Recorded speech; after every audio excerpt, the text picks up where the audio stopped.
and the World Bank. I would like to acknowledge the presence of our chief guest, Honorable Finance Minister, Dr. Yuvraj Khatiwada, and our special guest, Mr. Nim Dorji, Secretary, Ministry of Finance, Bhutan.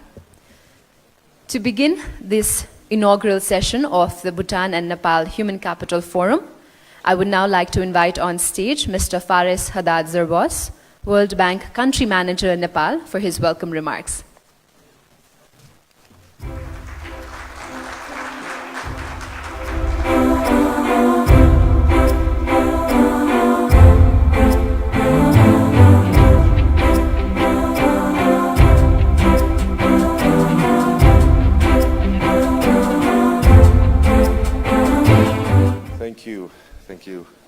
Thank you very much.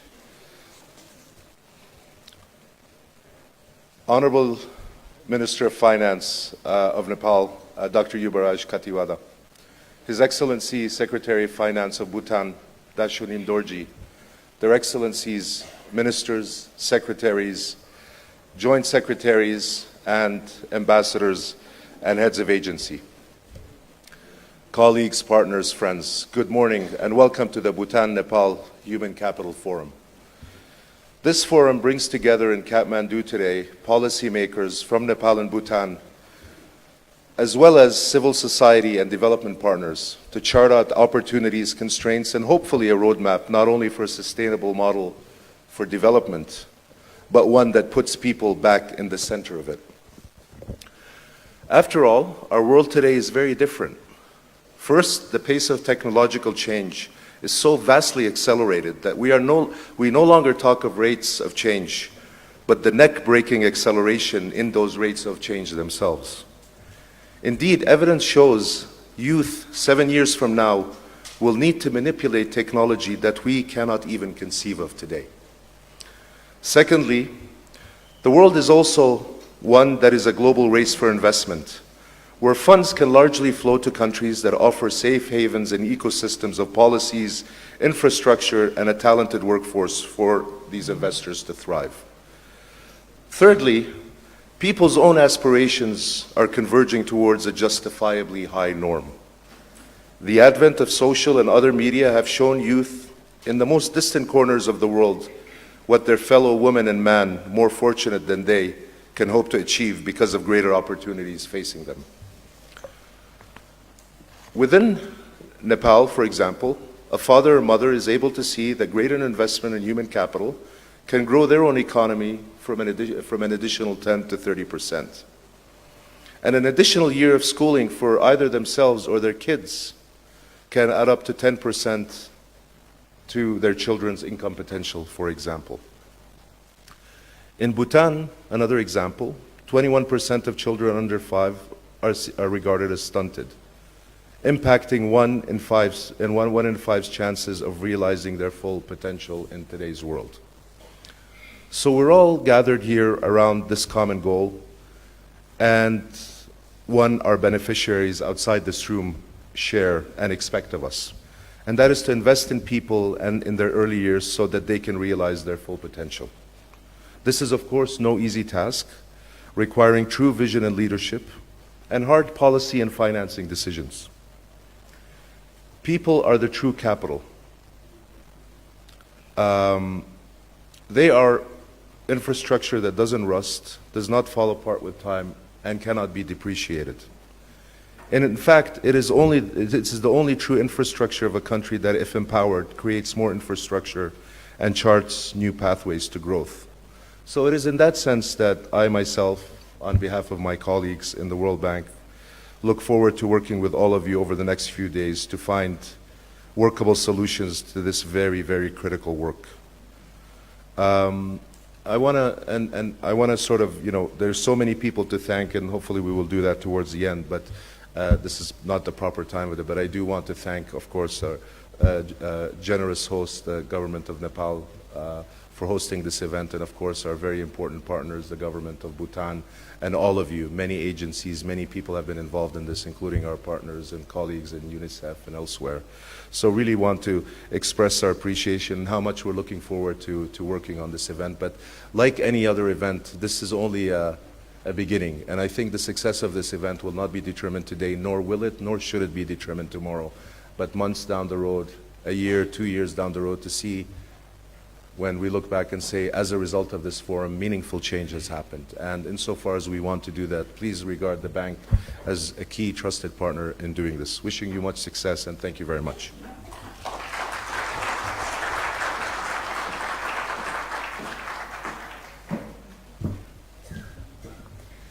Thank you very much, Mr. Faris, for the optimistic welcome remarks.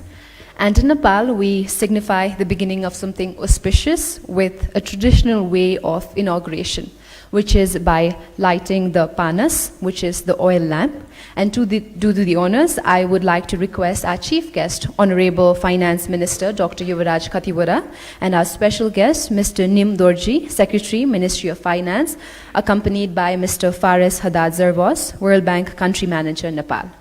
I'd like to request our special guest, our chief guest, and Mr. Faris to kindly do the honors.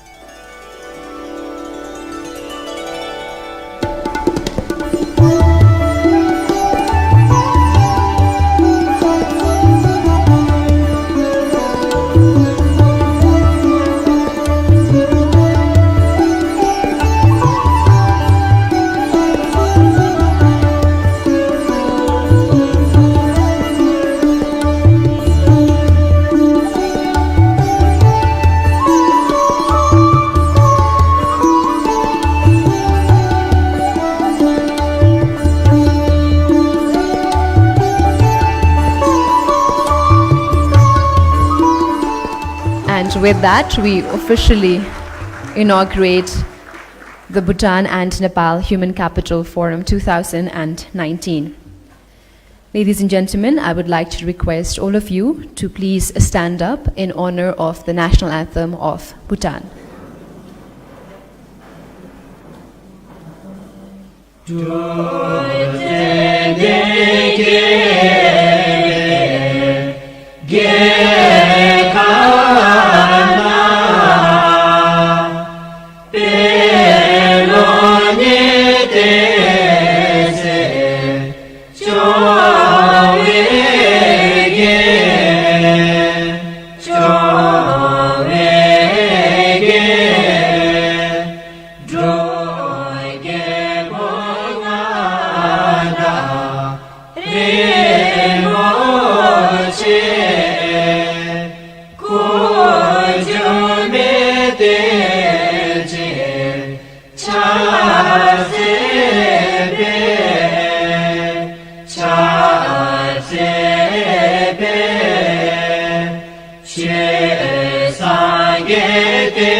And now, the national anthem of Nepal.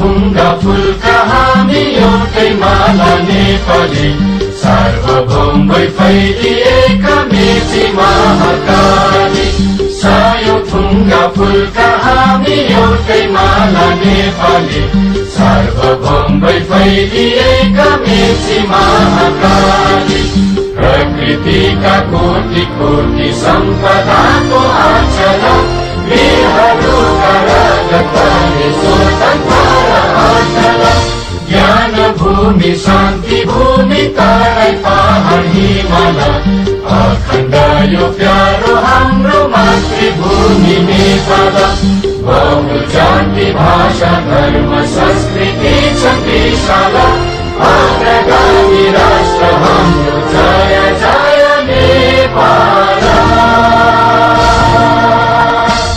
Thank you, everyone. We would now like to move on towards a very special video message by Ms. Annette Dixon, Vice President, Human Development, and Mr. Hart Schaffer, Vice President, South Asia Region, World Bank. So ladies and gentlemen, I'd like to request your attention towards the screen, please.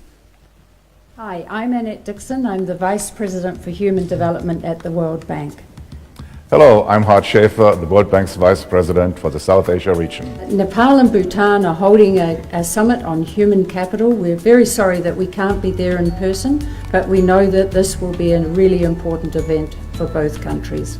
Nepal and Bhutan have joined 65 other countries worldwide to make it a priority to invest in the health, the education, and the learning of its people to better prepare its young generations for the jobs of the future. As we know, the countries that have done well on their human capital outcomes have had broad-based support across all stakeholders and have sustained this effort over time. We hope that this conversation will really lead to a joint commitment to accelerate action. Follow our conversation online at #InvestInPeople. Thank you.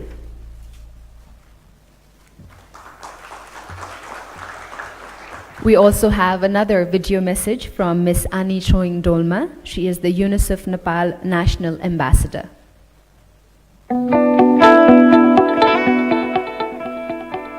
As we all know, nothing is more important than investing in people.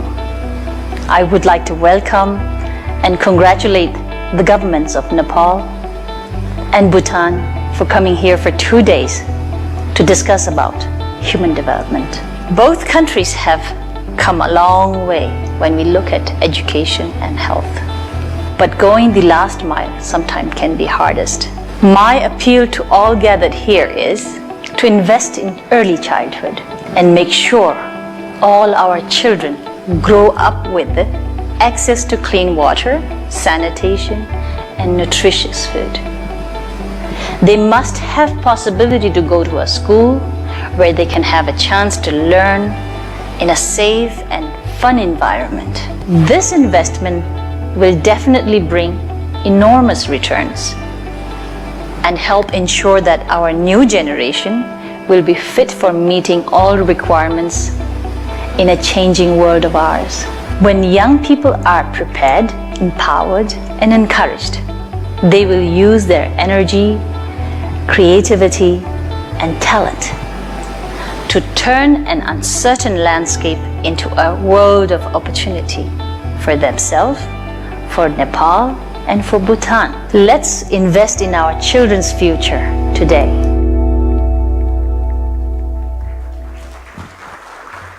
And with those video messages, now ladies and gentlemen, for the opening remarks, I would like to invite on stage Mr. Hans Timmer, Chief Economist, South Asia Region, World Bank.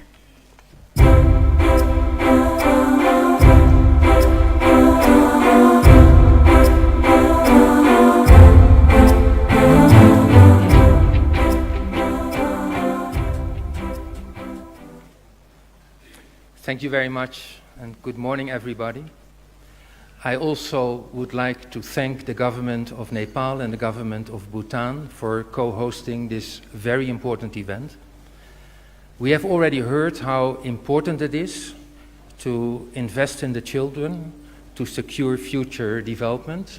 Over the coming 2 days, we will hear a lot more details. We will talk about priorities, about action plans. And at the moment, I don't have a lot to add to that. But what I would like to do is to briefly share with you the history of education in the Netherlands, the country that I am from. 100 years ago, to be precise, in 1917, 102 years ago, the Netherlands wrote a very remarkable education law into the Constitution. At that time, the Netherlands was a very different country from what it was now. Obviously, it was much poorer, and the population was divided basically in 3 groups. 1/3 was Catholic, 1/3 was Protestant, and 1/3 was socialist. And each of these three groups, they wanted to have their own education system. Actually, they wanted to have their own healthcare system also and their own media. But to focus on education, what the country did in the constitution was saying that besides public education, we will have also private education. And whether you are public or private, you will all get the same amount of money per child as long as you meet certain quality standards. So everybody is financed from taxpayers' money. And that was a very remarkable system. And 100 years later, that system still exists.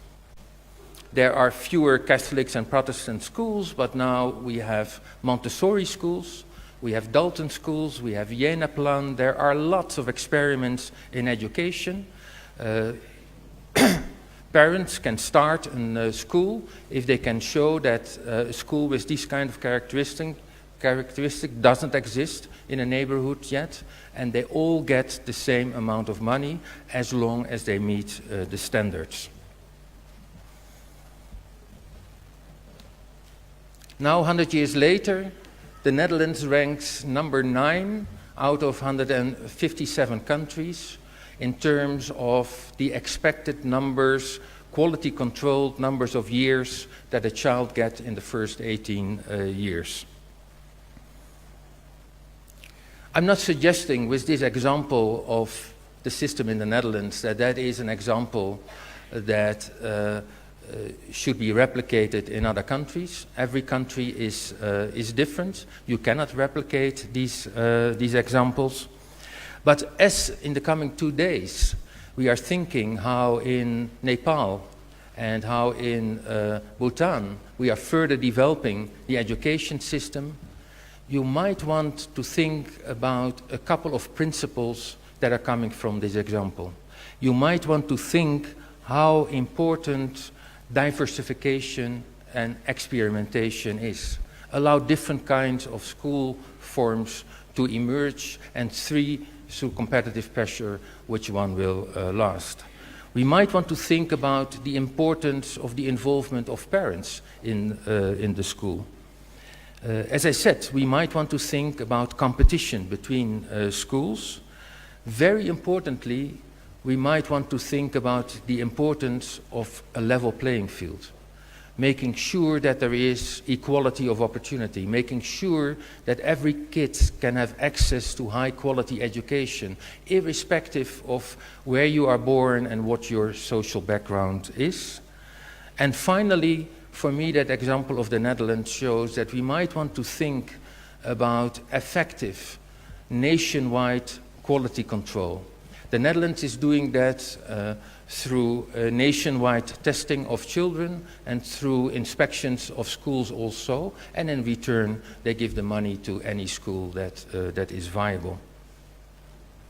With these thoughts, I'm very eager to learn now the next 2 days on what the developments are in Bhutan and in Nepal.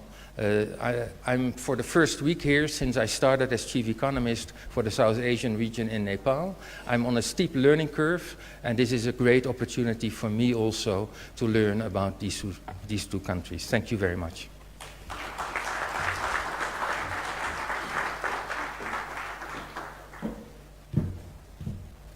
Thank you, Mr. Timmer, for your informative and encouraging remarks on the importance of investment in quality education.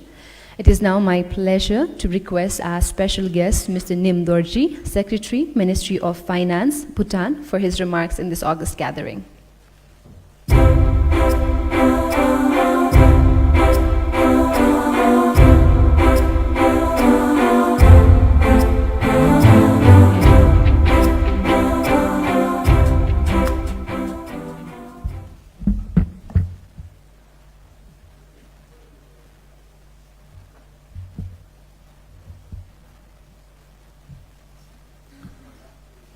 Good morning,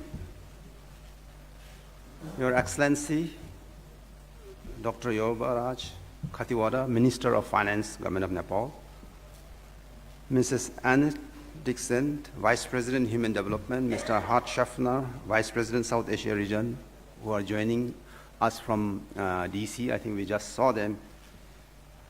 Then Chief Economist Hans Timmer, distinguished delegates from Nepal and Bhutan, ladies and gentlemen. At the outset, allow me to express my appreciation to the World Bank, for organizing this very important Human Capital Forum for Bhutan and Nepal, and inviting myself and my delegation from Bhutan to participate in this forum. I would also like to thank the government of Nepal for co-hosting this very important forum, which is a testimony for ensuring that investing in the people of Nepal is the government's top priority. I'm honored to be participating in this very important forum on human capital. Since, I think, few years, human capital has become central to the World Bank's mission of ending extreme poverty and boosting shared prosperity. Upon embarking on this human capital project as a new global initiative to accelerate more and better investment in people has become another important milestone of the bank's engagement with its member countries. One of the immediate outcomes of the human capital project is the Human Capital Index, which helps in measuring the performance of past investment in human capital and identifies gaps to chart the way forward for targeted intervention of investment in human capital. The Royal Government of Bhutan is fully committed in investing human capital, as the development paradigm is based on the pursuit of gross national happiness. Indeed, in Bhutan, we consider the happiness of people more important than gross domestic product. As such, among others, health and education is provided free of cost since the commencement of plant development in the 1960s. Presently, under the 12th five-year plan, the government is fully committed in investing in health, education, development of skills and job creation to narrow the income gap. Being a landlocked country with limited resources and economic opportunities, Bhutan believes that investing in human capital in its people is the right thing to do. Indeed, investing in nutrition, healthcare, jobs and skills, and ensuring that all Bhutanese are qualified and healthy will enable people to contribute holistically to our economy, society, and culture. In view of the importance attached to human capital, Bhutan is one of the early adopters of the Human Capital Project. As such, it is one of the first countries to work on elevating human capital policy dialogue across our government line ministries and identifying national priorities for accelerating progress on human capital. I'm confident that this engagement will directly contribute to Bhutan's future growth and development. Bhutan can significantly improve its development prospects and population well-being by better leveraging its tremendous human capital. Based on the Human Capital Index analysis, Bhutan performs well on several dimensions.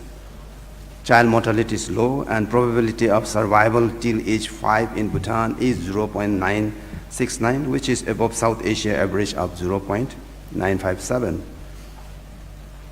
In addition, childhood stunting is low. Bhutan, approximately 0.79% of children under 5 are not stunted compared to South Asian benchmark of 0.65. There is significant scope to improve Bhutan's performance on some human capital index dimensions. Despite relatively good performance compared to the region, nearly 21% of children under 5 still are stunted. There are several proximate and underlying issues surrounding Bhutan's human capital index performance. Every childhood development programs are accessible to only 19% of children aged 3 to 5. Health and education service delivery continues to be a challenge for remote and mountainous parts of the country. A significant part of the labor force, especially among rural communities, remains informal and without social protection. Therefore, these barriers need to be carefully identified, used as evidence-based approach, before effective solutions can be found. Human capital deficits will impact Bhutan's development as driver of inequality in the country. They can be linked to low productivity in agriculture, which employs nearly 56% of the population. Unless addressed, vested opportunities for constrained human capital will only grow over time. Rapid technological change, a young population, and rising aspirations in the country are creating tremendous pressure, which can be turned into opportunities for growth only if strong human capital foundations are ensured for all. Bhutan can significantly improve its development prospects and population well-being by better leveraging the potential of this human capital. To kickstart Bhutan's transformative plan for human capital development, we have already started the whole of the government approach in Bhutan through the involvement of key national stakeholders. Recently, we have completed an awareness workshop for the national key stakeholders, including CSOs, to help deepen the understanding of human capital project and develop strategic action for Bhutan. Some of key strategic policy actions implemented by the government under the human capital project includes, firstly, accelerating mother and child health to improve maternal and child health. That's the 1,000 golden days for the child. Under this program, a conditional cash transfer will be provided as a monetary incentives for mothers in Bhutan who avail the requisite maternity and child health services. This is expected to improve maternal, neonatal, and under 5 mortality rates and support. Secondly, the day school feeding program for the rural schools have been introduced, which will improve the school enrollment rates, provide nutritional food to the school children, and promote overall health and education in Bhutan. Thirdly, government has removed the cutoff points and introduced scholarships for all 10th standard students to enable them to continue studying in the 11th and 12th standards to enhance learning outcomes by providing additional years of schooling that will positively contribute towards human capital development. These targeted policy and program interventions will help guide Bhutan's engagement in the human capital, help narrow the income gaps, and promote gross national happiness, our development philosophy. We will continue to improve coordination across the government so that interventions by different stakeholders reinforce each other, build capacity, and deepen awareness on human capital. We are also discussing with our development partners in investing in accelerating the maternal and child health program, as well as universal health coverage, stunting, and education system that will help Bhutan improve learning outcomes. Besides, attempts are also being made to resolve issues related to information on learning outcomes and ensure that Bhutan is ranked in the Human Capital Index. The delegation from Bhutan looks forward to meaningfully engage in discussions on human capital during the 2-day forum, as it provides an excellent opportunity to share experiences, exchange information, and discuss issues of mutual interest. More importantly, this forum will lay the foundation in shaping the future engagement of human capital project in our respective countries. Lastly, Bhutan is looking for a long-term human capital strategy that will sustain over time and supported by all stakeholders, identify financing gaps on the implementation of human capital project in Bhutan, and seek development partner support in accelerating human capital project in Bhutan. I look forward to a productive section that will undoubtedly bring us together towards greater and better investment in human capital. Thank you, and Tashitale.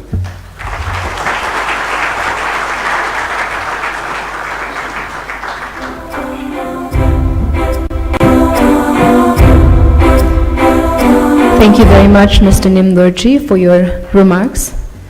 I would now like to request our chief guest, Honorable Finance Minister, Dr. Yuvraj Khatiwara, for his keynote address.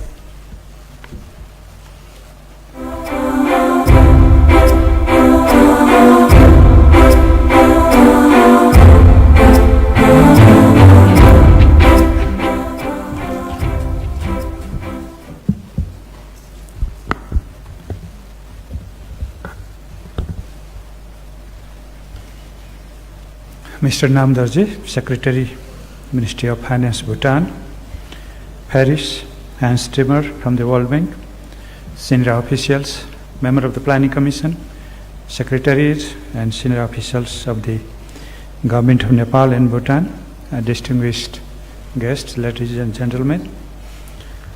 It's indeed a great pleasure for me to attend this meeting this morning, which I am very passionate to. And as a firm believer on human being as the end of any development efforts we have, and human capital being the meaningful means to achieve that human development, perhaps this forum is one of the very good and very important sessions one has to attend, and I am very happy to join this same event.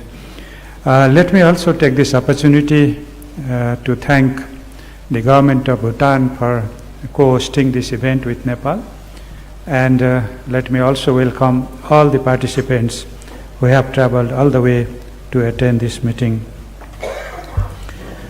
We know human capital comprises of our knowledge, skill, innovations, good health, leading to motivation and dedication to be productive throughout their productive life and live a very decent life, which is the end of all development, as I said. So on that, human capital is considered as a central driver of sustainable growth and foundation of future competitiveness. What we have seen in the past, many countries have grown very fast on the basis of capital accumulation. More physical capital, more utilization of natural resources, and so on and so forth. Have they been able to sustain the high growth path? Are their growth paths still steep? No. They have started flattening. So what's the reason? Because the reason being that capital accumulation without successive growth in productivity doesn't ever take you to a high growth path. There would be a plateau after some time. So you need to be innovative. You need to produce more with the same level or even the reduced level of natural and physical resources, and perhaps with the lesser amount of human labor as well. So our knowledge, innovations, our technological changes, and everything matters if we really have to enhance productivity without much accumulating or exploiting our available resources so that we can sustain our growth path. So I think this investment in human capital is critical in that respect. But let me also mention that there is a big perspective gap, the time horizon between what we intend to do by investing in human capital and what we want to achieve in the very short run. Your accumulation of capital shows your tangible growth, tangible development in the very short run. You construct roads, you construct schools without teachers perhaps, and you have electricity, you have a good transportation system. People look happier for the time being. And since most elected governments are tenured, 4 or 5 years of tenure, what they want to see is the tangible things in the short run. So the challenge for policymakers like us, the think tanks in human capital, always have to pursue to the politicians, to the planners, that this is not what you are going to sustain in the long run. If you really want to come back and rule the country in a better way, you must invest in human capital. That's the thing. I think events like this, forums like this, must also educate our political perspective that you must look in the longer term perspective of development along with looking at the tenure or a short term perspective. So this is a balance between short term and long term perspectives, which is so critical for sustained development, which the SDGs provoke too. So as I said, this is very timely to discuss on human capital, and as I understand, the main objective of this forum is to attract attention of high-level policymakers, civil society, the private sector, and the society at large, and to promote actions improving the level and quality of public spending in human capital. I think this today Human Capital Forum brings together a wide range of high-level policy makers and experts to discuss how best to support the governments in accelerating investment in their peoples. I understand that the forum comprises of series of high-level presentations and discussions around the role of human capital in Nepal and in Bhutan in particular, and in their economic growth and competitiveness.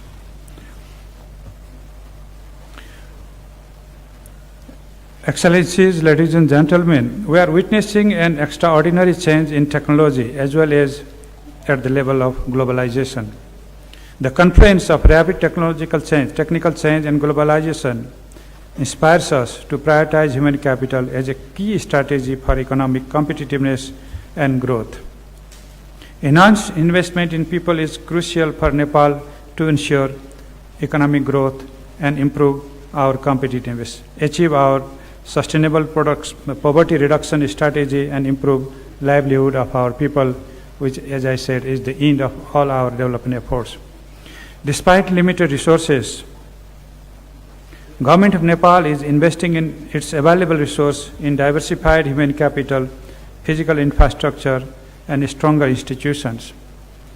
Actually, a balance between investment in human capital and also the development of physical infrastructure seems to be so critical. Having experienced investing in MDGs during 2001 to 2015 and putting a lot of efforts and resources to education, health, drinking water, sanitation, hunger, and agriculture, we also observed that sustaining the quality of what we invested in social sector must be done through at least minimum infrastructure that enhances the outreach, that sustains the investment made in the social sector, and that enhances the productivity that we make in the social sector. You cannot simply focus in one social sector versus the other economic or physical sector. We have to balance them. And unless we balance, perhaps we don't get the maximum return from what we invest in our human capital or physical capital or economic activities. So optimum balance is always necessary to ensure that investing in human capital also gives the best return on your investment. Having said that, I want to just mention that we have good people, we have skilled people, they are learned people, but we don't have economic activities. We don't have activities to just engage them, to link them to the labor market opportunities, to the work that they can really enjoy too. So a balance is again necessary. So the role of policymakers is to see that there is a proper balance between what you make good investment in human capital, and then with the economic side where you create opportunities for them to engage in and apply their expertise, apply their skill and knowledge for the same. So this is the kind of balance we should be looking. Nepal's constitution, it has enshrined right to basic and secondary education, free secondary education, and compulsory, free and compulsory basic education at least. It also ensures universal primary health care facilities to all the citizens, basic drinking water and sanitation facility, which is so important to form human capital in countries like ours. We know the incidence of waterborne diseases are so high in Nepal. So unless you invest in water, in quality water perhaps, you can't improve even the students' learning at schools.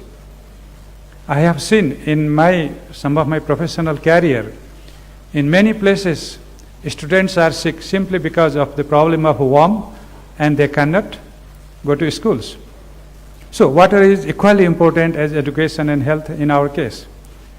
If you reduce the incidence of being sick, perhaps you ensure better school attendance and perhaps you have better educational outcomes. So some of these things which look to be physical, which look to be different from investing in human capital are equally important to ensure that they really also contribute to human capital formation. Having kept this in mind, In the budget I presented to the Parliament last week, I have increased the budget for these three sectors: education, health, and drinking water. As the budget, the estimated budget grows by 16% on an average, I have increased the budget in these three sectors by about 21 to 22%, thinking that in coming days the proportion of these three sector budgets would gradually keep going up to their necessity, level of their necessity. Besides, our social security programs, which are integral part of human capital formation, are also designed in the same way. We have a slogan, from womb to tomb. You take care from the womb like the 1,000 golden days, where we do the intervention from the womb, and up to death, there are our social security programs like the old age benefits. I have significantly increased budget on those two areas, thinking that the role of state should be to protect its citizen at the age of childhood, or maybe even from the stage of maternity and to the stage of old age when they start becoming dependent either on their family or to the state. But in between, when they get educated, when they get in an age where they have to be productive, we have ensured employment to them through the employment guarantee scheme. And you work when you are at a workable age. If you can't work, then you have to be protected by the state. So it's the whole life cycle of human being that comes under the purview of the state, and that's the fundamental of a welfare state that we are embarking on. So I think this is one of the areas where we need to have much more focus and much more discussion from the relevant stakeholders. I would like to request World Bank to see how we can proceed with this kind of thing in a more sustainable way, because every rupee that we pay to our elderly people must have to be earned by somebody else and has to be paid by tax or by some other means, has to be contributed. So how do we make this system also contributory? Contributory not in the sense that the same person contributes and gets benefit later on, but somebody contributing to others. It's a kind of cross-subsidy. And the role of state is to tax somebody and to subsidize somebody else through the budgetary system. So I would like to see how we can be able to sustain and even deepen our social security scheme in a much more consolidated way, so that the intended beneficiaries, those who have to be protected by the state, not only the elderly, but also people who have disability, people who are in orphanage, people who are in the streets, and people who are insecure. I think all of them need protection from the state, and that really needs more and more financing resources. Some of them could be done through the financial mechanism, financial market mechanism, like the insurances. Health insurances we have started through the market mechanism. It's contributory. But you cannot take every social security as a contributory system. Social insurances you can do, but when it comes to social assistance, you have to have your own resources to finance them. So, while investing in human capital, we must see how it becomes the integral part of human capital formation, like the day meal at schools. It's very fundamental to promote educational outcome and also to address the nutritional level of the children, or perhaps to introduce better learning opportunities to children who come to school hungry. So, there are several social security interventions which have to be done, along with the kind of investments we are making in teachers, school infrastructures, textbooks, and many other things. So, this is the case. The other case is the joint contribution of the households, the private sector, and the government in investment in human capital. In Nepal, nearly half, or even half of the total investment in education and health comes from the private sector. The out-of-pocket expenses, they are so critical. So when you apply out-of-pocket expenses from the households, are we overtaxing our parents who could not otherwise afford to those education and health facilities? Or are we not adequately making use of the parents who could otherwise contribute to better education. And when we talk about pre-education up to secondary level, perhaps we should be mindful that the willing parents, the capable parents who can contribute to the education for quality education, how could we introduce or continue their role in this human capital formation? This is one fundamental aspect. The same applies to health facilities as well. So the role of households could be discussed. We understand that people who are in absolute poverty cannot afford to that. We have to really protect them. But for families who can really invest in those areas, we must also encourage them to be part of this investment process. So I think this is one area where the people who are attending this event could discuss further and guide us as to what best we could do to have a shared responsibility so far as this investing in human capital is concerned. So finally, I understand that this World Bank's Human Capital Project launched last year is a global effort to accelerate more and better investment in people for greater equity and better economic growth, sustained economic growth. I see such events as a great occasion where the knowledge and ideas are shared, experiences exchanged, and human networks established. Sharing of policies, practices, and experience between high-level officials of two countries may enrich each other. I would like to see a very productive and fruitful discussion in improving the quality of human capital services. And finally, I'm very much thankful to my friend Paris and the World Bank team for organizing this event. Thank you. Thank you very much.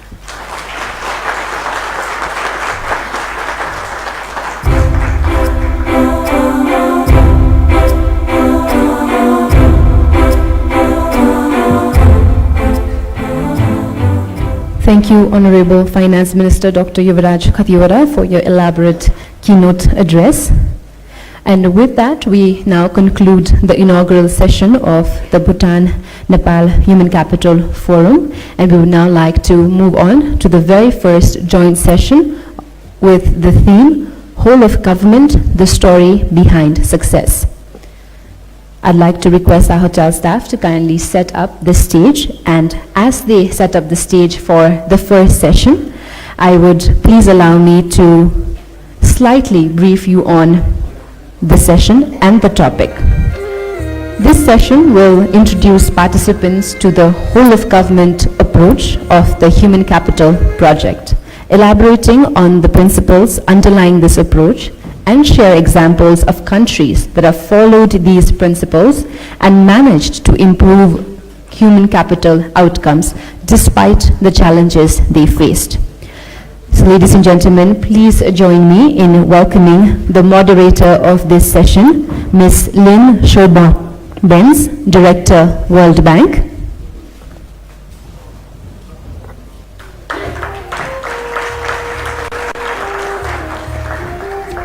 The presenter for this session, Mr. Zilalam Dibibi, Economist, Human Development Practice Group, World Bank. Our panelists for this session, Mr. Nim Dorji, Secretary, Ministry of Finance, Bhutan.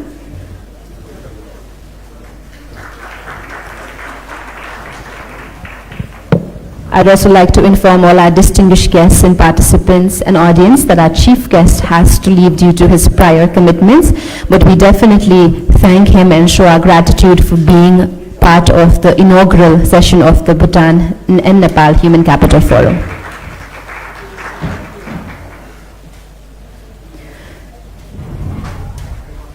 We have our moderator and our presenter on stage, and now I would like to welcome our panelists, Mr. Nim Dorji, Secretary, Ministry of Finance, Bhutan, Dr. Usha Jha, Honorable Member, National Planning Commission, Mr. Abdullah Kar, National Coordinator, National Nutrition Coordination Committee, Senegal, and Professor Lee An Vin, Vice Director General, the Vietnam Institute of Educational Sciences.